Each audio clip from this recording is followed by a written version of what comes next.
I'm so happy to be here with you in this space.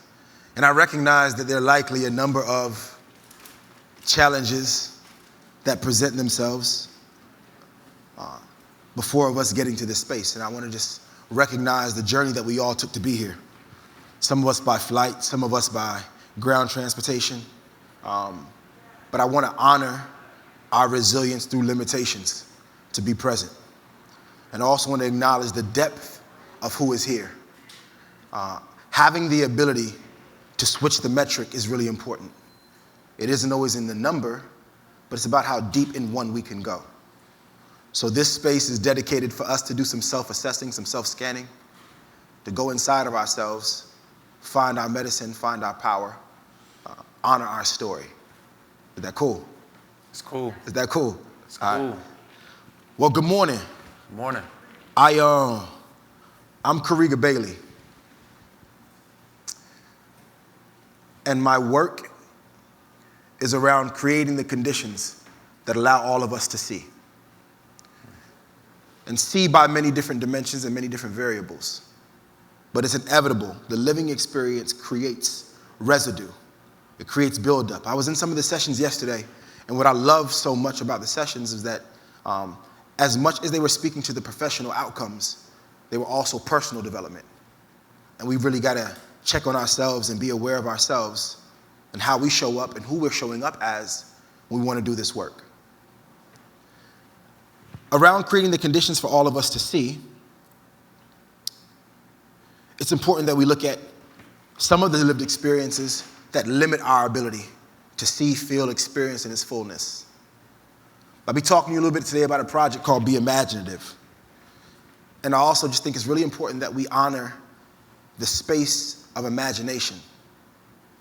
And many folks in certain strata, the imagination becomes something that dissipates. We have to be practical, we have to be data-driven, we have all these metrics. But it's also about being able to see a target or see a vision that others aren't seeing. And imagination helps you do that. It helps you redefine and regard how you want to see things. What I'm experiencing today is I'm coming to a space as powerful as Broccoli City Festival, BroccoliCon, because I recognize the power of the capital that's here. How we can all carry our stories. How we can carry these stories and affect and impact change. Per the statistics, many of us in this conference, in this festival, will have had experiences with gun violence. And what tends to happen is we learn to compartmentalize our presentation of self.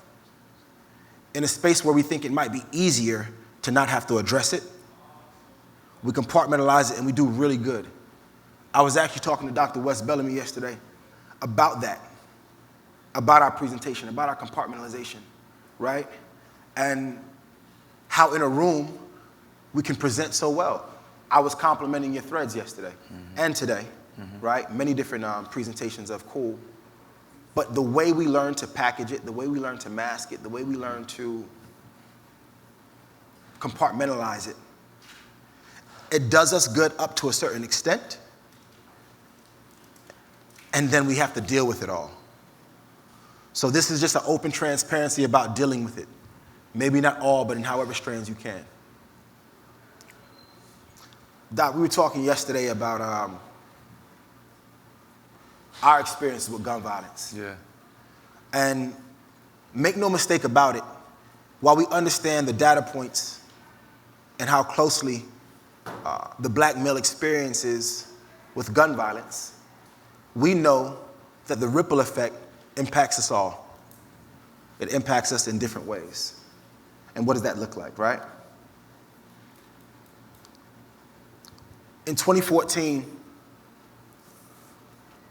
I was teaching here in DC. I was an educator in DC public schools, and my work up until that point had largely in part been around resilience and motivation. And learning to see the best in the young folks who are dealing with multiple levels of trauma, who aren't presenting the way the mission and the vision of an institution want them to present, but they're present. get this, they're not presenting the way they want them to, but they are present. So a lot of my work was around redefining the norms, redefining the expectations, counting the assets, seeing the value in them. And I deeply recall there was an affinity they had for me because I showed that I cared. I was present. But there was also a level of lived experience that I hadn't had. And they didn't want to disqualify me from being able to care, but they said, Bailey, you don't know what this is. Nor did they want me to. But it was June 12th. It was June 13th of 2014, actually. I was in my office, and we had just recorded what was the Maya Angelou mixtape. It was called Rebel Music. I'd gotten a grant from Pollination Project to fund an in-school album, but it was supposed to be like a narrative therapy. And we were supposed to be having the listening session for that project in my office.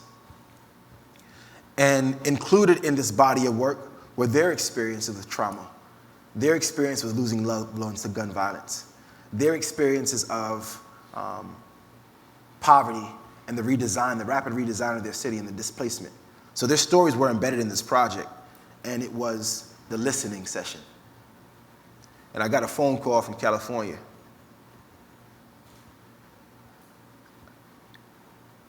And it was my oldest brother. Mostly silent on the phone. I saw the number, I answered, and I waited for him to say something. And the silence created a feeling that the room, those who experienced the trauma, they could feel that silence. And he didn't tell me what happened. All he said was, Kareem.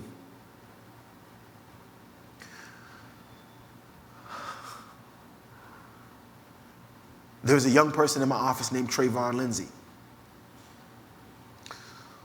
who in the years prior had experienced losing 3 brothers to gun violence in 1 year. He ushered everyone out of my office, and he wrapped his arms around me. He didn't know what happened in definition, but he can sense something. And suddenly I went from an instructor, a teacher, a guide, trying to help them navigate their lived experiences of trauma, to my very own getting a phone call that I lost my brother to gun violence. He was an educator. He was a whole human being, a whole story, a great father, a community development specialist. And it was really important for me to realize and experience the humanity of my brother. And also remember and experience the humanity of all my students and the young folks who have transitioned before now. Because the story in print doesn't translate too well. We don't have, print is designed to tell stories in ways that we recognize the identifiers, right? Recognize the achievements. But it doesn't tell the story of progress very well. It's impossible. They only have a few columns and they got to produce stories. So what would it look like if we began to tell our own stories and humanize our own experiences? And acknowledging that this mustn't be easy by virtue, but very necessary. Dr. West, yesterday we were in a conversation and you said, how do you expect to do it? Most people don't want to have the conversation, right? What controls for that? What makes you think most people don't want to have the conversation? How does that come to be? Well, even before we get there, I want to give my brother Kay a round of applause, man, because this king, I don't call him just a brother, this king, there's very few people who, when they talk, I don't check my phone, I don't do nothing, I just watch and listen. And we've been on 2 separate coasts now. I met him in Oakland on a random trip. He had some kids, I had some kids, and we literally locked eyes and hit it off and said we're brothers. That was just last year. And then we saw each other yesterday and we had a very in-depth I call it therapy session. In the VIP reception room where there's everybody there and Coach K and everybody's having that discussion, and we were in the back having this talk, building as brothers. And I think that's the power not only of Broccoli City and Broccoli Con, but of you, because you have an ability to be able to, through your vulnerability as well as just through your power, heal people. And I appreciate you for that. So I want to tell you that first. I received. Yeah. I received, Doc. But to answer your, I'm sorry. No. I receive. I have to be present with the compliment. Yeah. One of our notions, we deflect compliments very quickly to get to another transaction. But that's a word spoken over you and spoken into you. And it would be very wise to make room to receive that. Yeah. And thank you for sharing that with me from a reflection of myself. Yeah. Thank you. That's love. That's love. Now you asked the question, how do we get to this point? Yeah, because you were describing what happens. It was a really real time, and he was enjoying the process. He just didn't. There was doubt around how folks could access it because it makes you confront truths and emotions. So one of the things for me that I feel is difficult for a lot of people, myself included, is being able to be vulnerable in a way in which you have to take off your mask.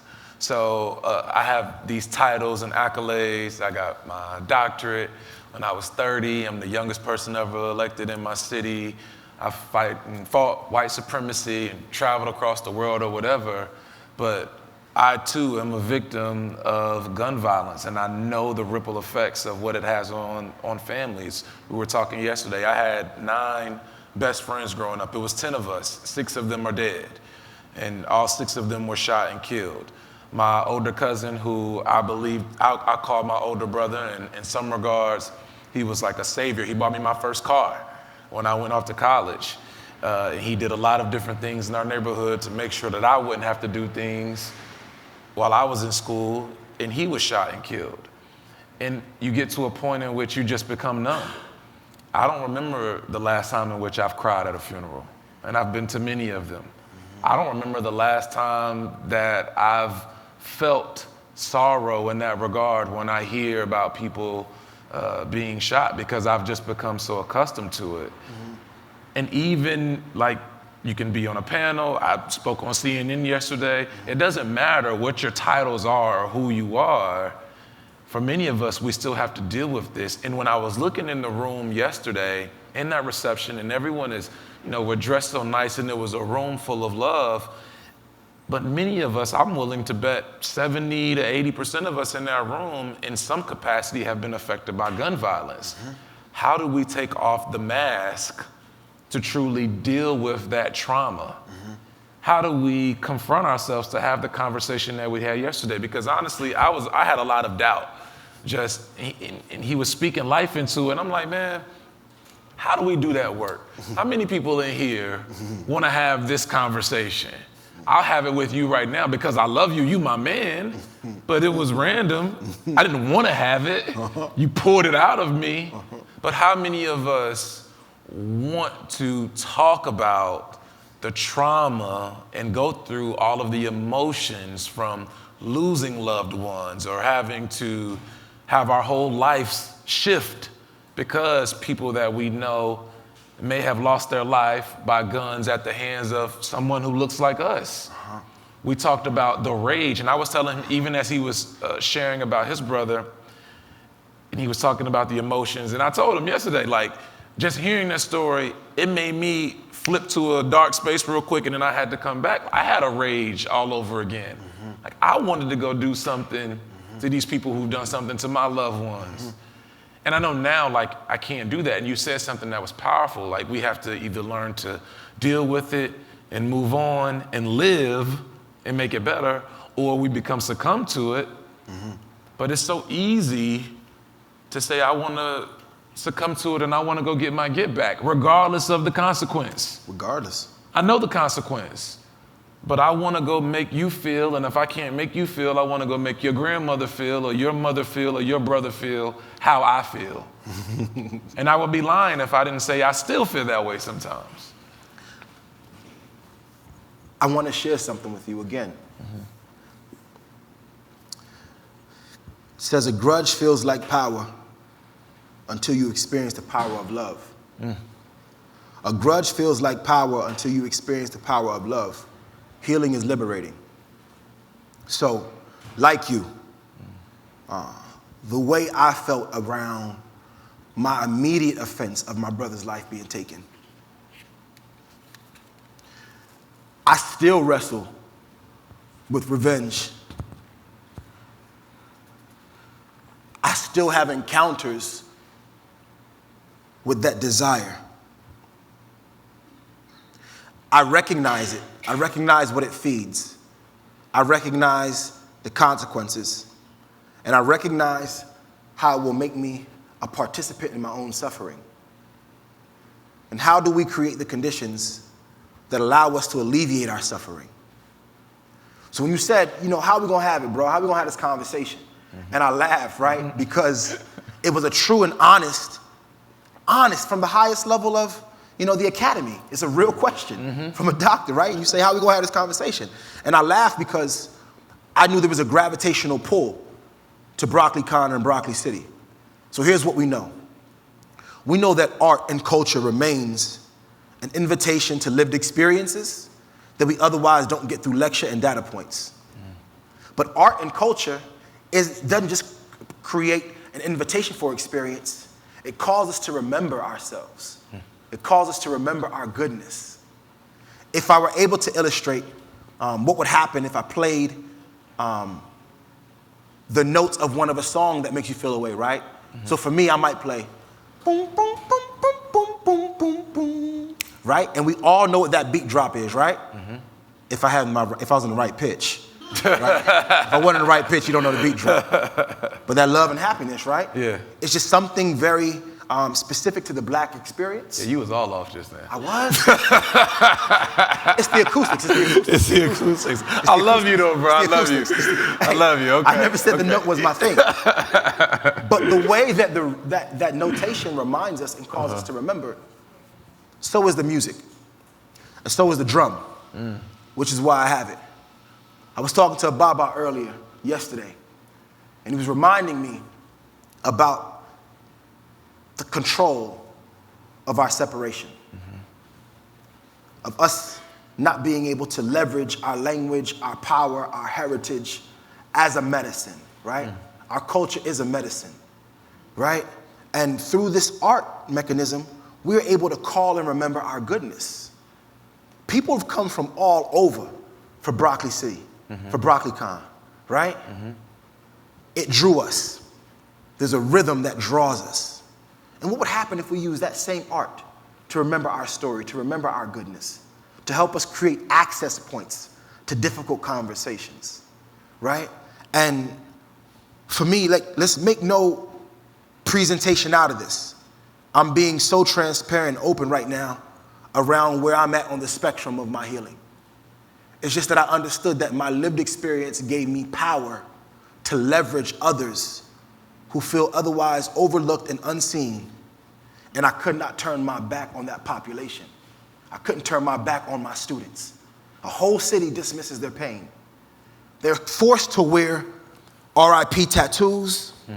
They're forced to wear iron-on T-shirts The face on it. with the faces on them. They're forced to have memorial sites, makeshift memorial sites on corners that are ever passing, right?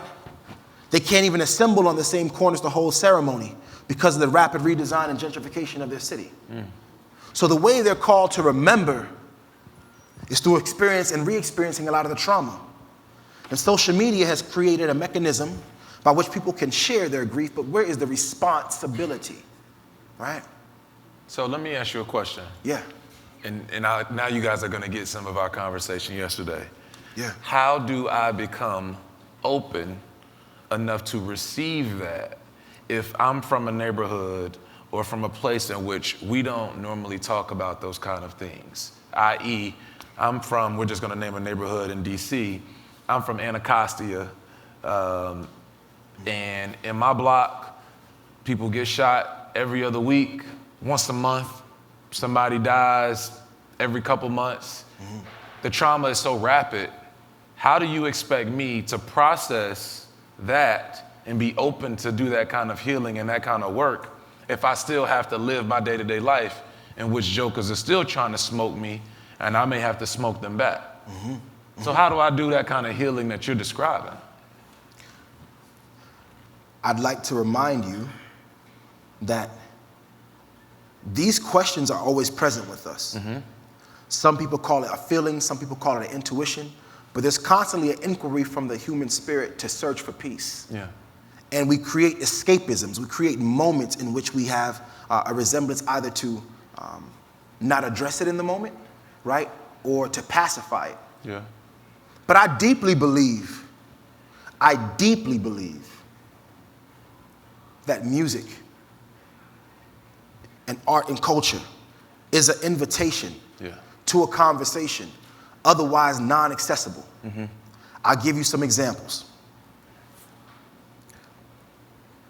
Hip hop, because of its spiritual context, it has the ability to reach back and go get it. It has the ability to have the Sankofa experience, right? Yeah. And through this art medium, we're able to introduce a conversation, introduce an awareness, introduce an emotional responsibility, right? And it doesn't necessarily happen in a corporate setting. So what does it look like when we empower each other to know how to have these conversations? What does it look like when there's now a norm to be able to check in, right? So this is what I do know. I do know that when we are not addressing our pain, we're posing. It is not the way we want to exist. No one wants to exist not being able to address what causes their suffering. It's a pose. So I actually flip that question on the head and say, I actually don't truly believe that we don't want access to better. I don't believe that the human experience, the human spirit doesn't want an entry point. How do we create the entry point? So I believe that we create the entry point through an art experience called Be Imaginative. Yeah. We're going to go in and out of the information on the screen and back into this dialogue. But Be Imaginative is a composition of community organizers, artists, and educators who've come together to create a multi-layer art experience that helps create the conditions for us to find our own truth and to find our medicine. And what we do, we start with the mothers. So you talked about, you know what I'm saying, my people down on the south side, you know what I'm saying, east of the river. Much love and respect to them as they've empowered me in the story, right? But we got that story embedded all over the Americas. Literally. Right? But there is a power, an undeniable power of starting with the mothers. There's an undeniable power of addressing the mothers. I'll bring to our reference also during Nipsey's funeral. The father said, everyone loves their mothers. And I really hope and really wish that if we can get the mothers to speak in spaces and speak to their sons and speak to the community. And I knew there was power there. And we want to be able to leverage this strategy before we have the experience of trauma. But once that trauma hits you, you have a different vision. You see differently. Your metric changes. Your need for peace changes. And suddenly we go back to the mothers. And I want us to start with the mothers. Analogy. Your side of town, your hood. Your big cousin, your peoples. When he transitioned, I've seen an experience where we are there for the mothers maybe about first 48 hours. Yeah. Right? Yeah. We show up at their doorsteps. What you need. What you need. We got you. Yeah. We gonna hold you down. Right? And at that point, the mother's need isn't mostly financial. It's the ability, where can they create the conditions for her to do her own work on herself, to remember her goodness, to remember her child's lived experiences, to guide her on that path. So we have this project called Be Imaginative now. And Be Imaginative, as I was telling you, is this composition. And what we do, we start with the mothers, right? So this is an example of what one of the healing spaces looks like. And we have our mothers in for a healing retreat. And in this healing retreat, we create the sacred space. We create the altar. We allow them to bring in artifacts to tell their story. We allow them to find affinity within one another, find shared identity in one another, find someone who knows the wicked cruel and sudden pain of losing a son to gun violence, and we allow them to see each other. And oftentimes, healing or therapy is afforded to those who have the economic privilege to engage. Right. It takes a certain amount of money and time to be able to take time away from earning to check on your wellness. Right. And we don't often have that luxury. Right. So we begin to work it away. We begin to seclude ourselves, lock ourselves in. But it also negatively reinforces this idea that no one is here checking for me. Mm-hmm. No one cares for me, right? And then it also creates this mechanism by which we have this animosity or this despise of the very conditions that created our experience, when really we need each other more than ever. We need those who have that similar lived experience to create this fortification, to create this safety. And what we do in the Be Imaginative Circle, so we gather, we tell the story, and we also compile the story with multimedia. So the reason why BroccoliCon is so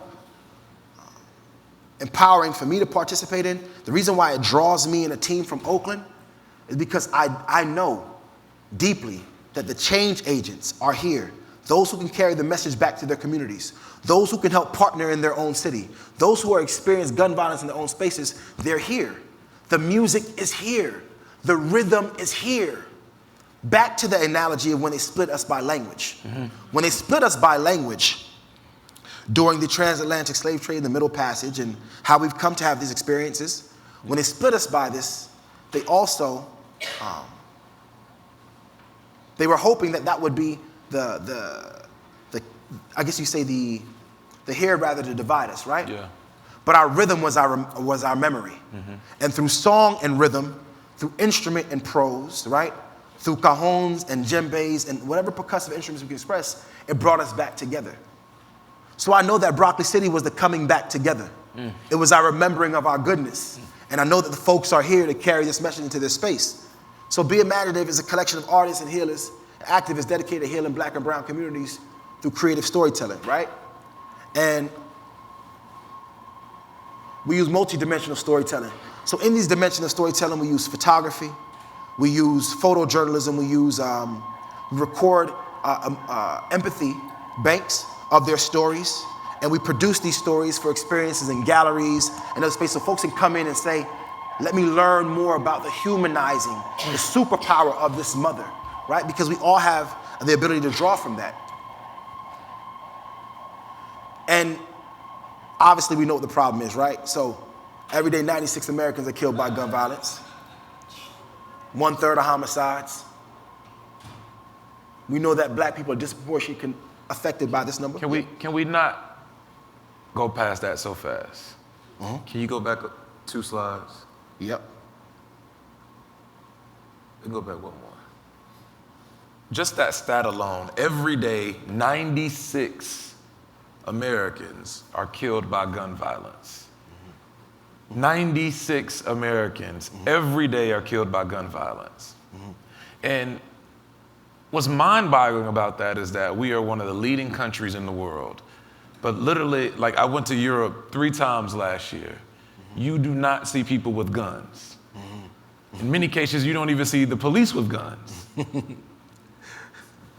And for us to consider ourselves to be the United States of America, and when we say that, we poke our chest out, 96 of us are killed every day by gun violence. That's mind-boggling. And I think sometimes we become desensitized to that fact. Precisely. That is not normal. It's not normal. Our desensitization isn't a disregard of the matter. It is a compartmentalization of what it takes to survive in a place where the capitalism doesn't allow you the privilege to stop for that slide. Yeah. Right? Produce, extract, exist. Produce, extract, exist. And we have to replicate that. But I'm looking for spaces to stop and investigate, what does this mean? What does this make me feel? What is the lingering problem here? And because we also know proximity, right? We know crime by proximity, and we know crime that is also linked to economics, right? Right. Many of us are trying to change the condition, Right. right, that we're living in. So there is a close correlation of design between that number,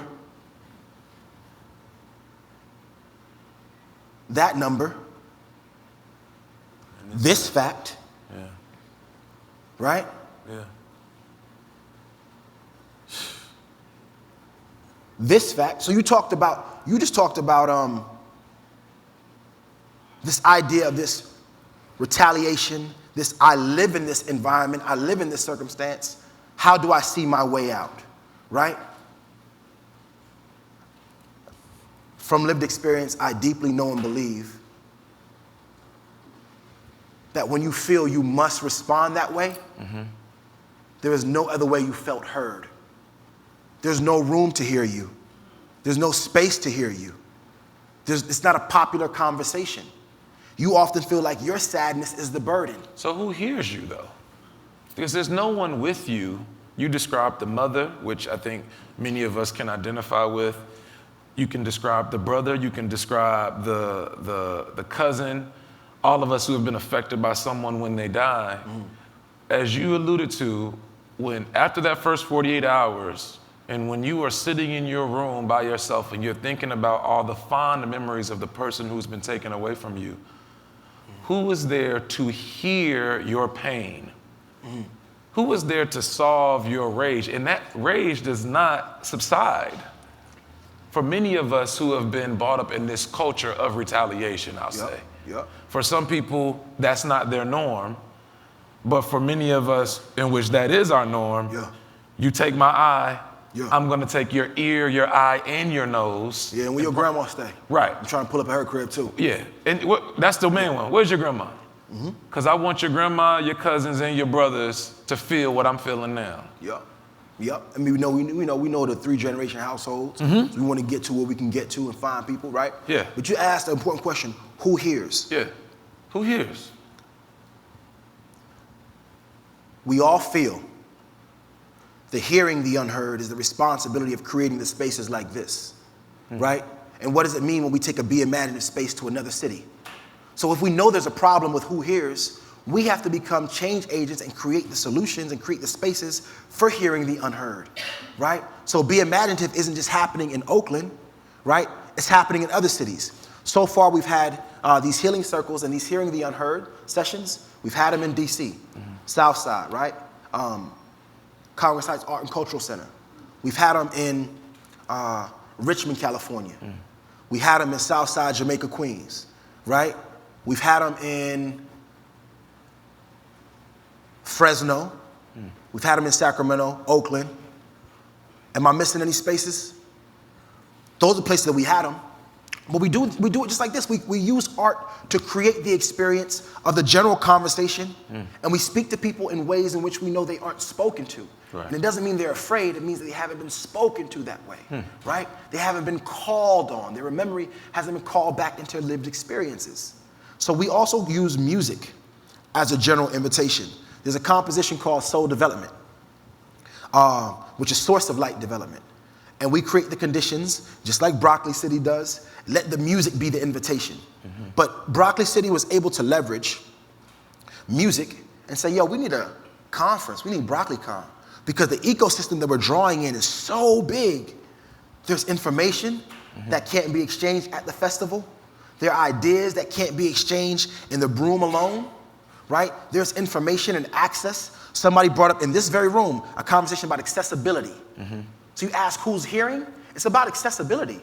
It's not because no one wants to hear. It's because spaces to be listened to aren't accessible, right? Because the therapeutic framework is so far removed, it feels like jargon. It feels unsafe to go to the institution and tell somebody your business, right? Because at that point, it's your business, not your story. And you don't just go sharing your business with everybody. But it's your story.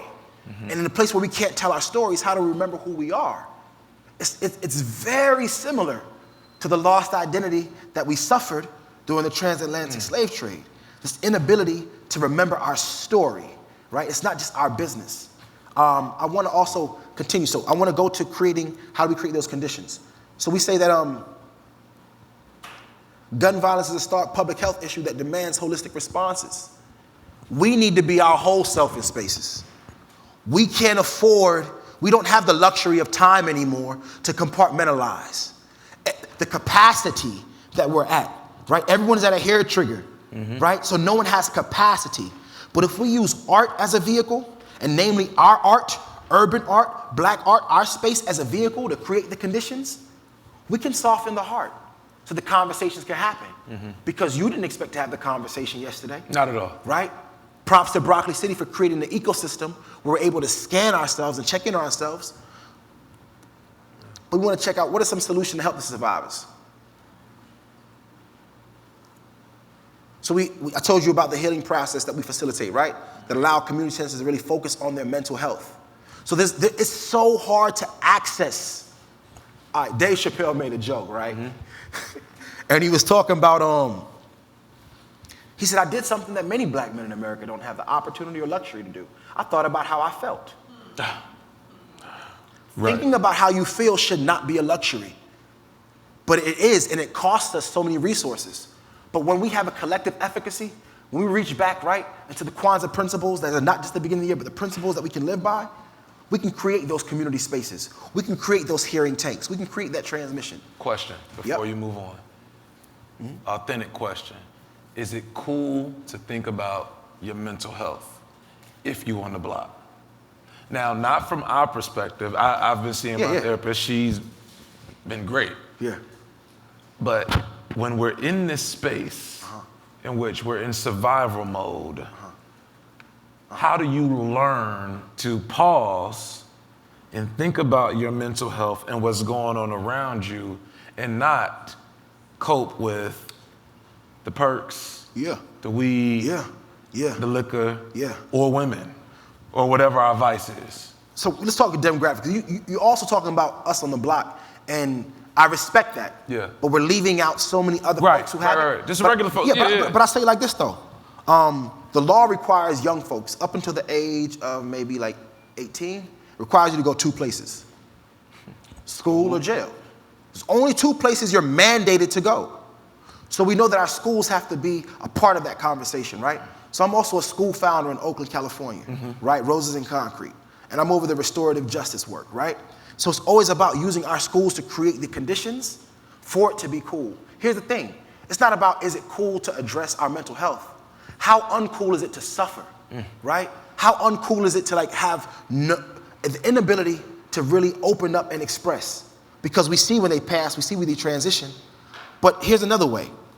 We host our healing retreats, and I'm also acknowledging of the time, right? Listen to that image sync for a second. That's one mother praying for another. It's powerful.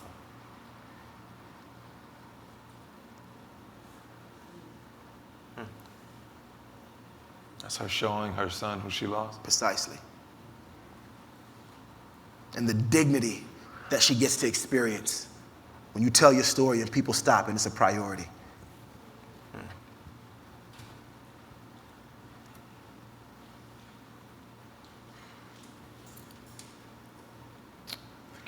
We are approaching about our 4-minute pullout, right, on this one. But what I'm really looking for, honestly, is partners in you, in your city. How do we bring a Be Imaginative experience to your city? What resources can you leverage in your city? We're also talking to clergy about offering their space, right?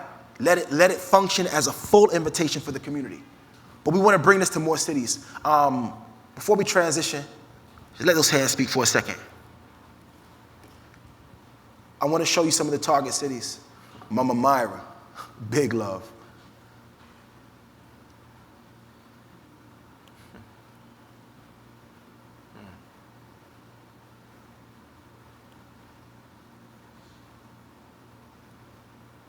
So as we transition, I want to acknowledge, I didn't do it in the beginning, but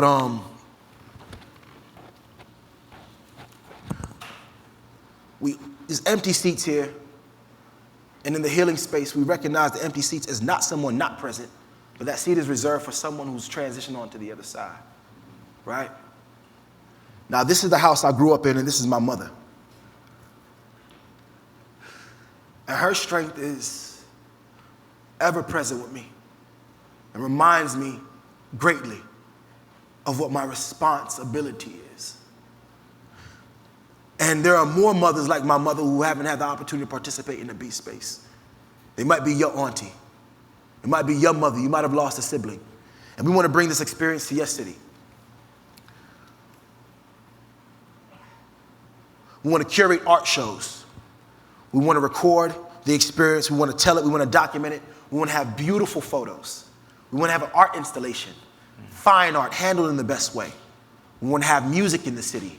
We want to invite these mothers as champions of the initiative to pull folks out, right? Because while they may not talk to anybody on the block, mom knows when her son changed. Mm-hmm. Mom knows when her daughter changed. She knows when that moment was never the same. Would you all agree? Mm-hmm. Yeah. This is what some of the spaces look like. I'm acknowledging the time that we have. I promised I would pull up a cross of it.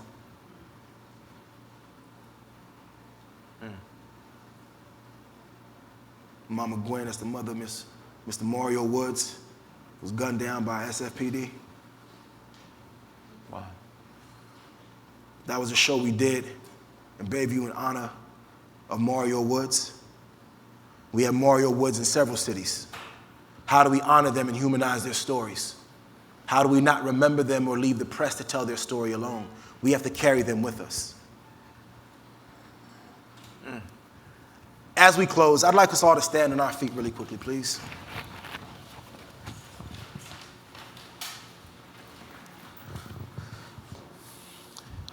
If you could say with me, I am not bigger than love. I am not bigger than love. Love is not bigger than me. Love is not bigger than me. I am not bigger than love. I am not bigger than love. Love is not bigger than me. Love is not bigger than me. There is a affirmation. So part of my healing journey required me to write extensively. And I was writing a book on my journey. And in one chapter when I was talking about forgiveness, it felt that I was making a jump too soon. Mm-hmm. On page, it did not look or appear or feel real to me. So I went back to my journal and tried to understand, how did I even get to this concept of forgiveness, right? Naturally, there was my spiritual faith. Naturally, I was walking after the Creator, but how did I get there? And there was a series of affirmations that were showing up in my journal that was helping me train the habits of mind to make this jump in my thinking. And one that I want to share with you all is, I can grow from difficult experiences. Challenges reveal new layers of my gifting. I celebrate my breakthroughs and I acknowledge my growth areas. It was so important for me to know that. It was important for me to do that work because I was journeying. It isn't complete, and healing isn't an expertise area, and there isn't a path. We have to create the conditions that allow all of us to see. We have to create the conditions that allow us to scan ourselves. Be imaginative is one of the spaces that creates the conditions for us to see, for us to check in ourselves. We can't heal. No one can heal you. You have to be a participant in alleviating your own suffering. And how do we intentionally create space to do that? I promised that I would come across the finish line in closing to this thing, and I want to honor that. But I also want to invite you. This space does not answer it in full depth. I'll be available in the book signing lounge to further the conversation. We're also going to have a very powerful affirmation circle and also be participating on a reentry conversation later. But before we go, I want to ask your help of this.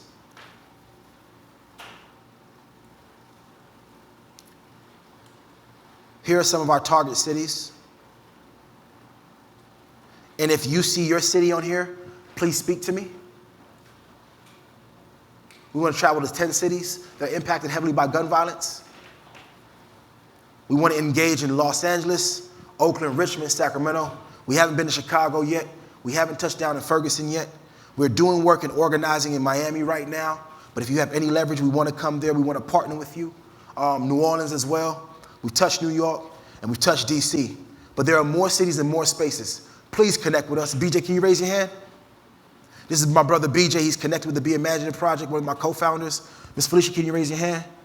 This is one of my partners as well, my lovely wife. Connect with us and help us bring this activation to your city. All right?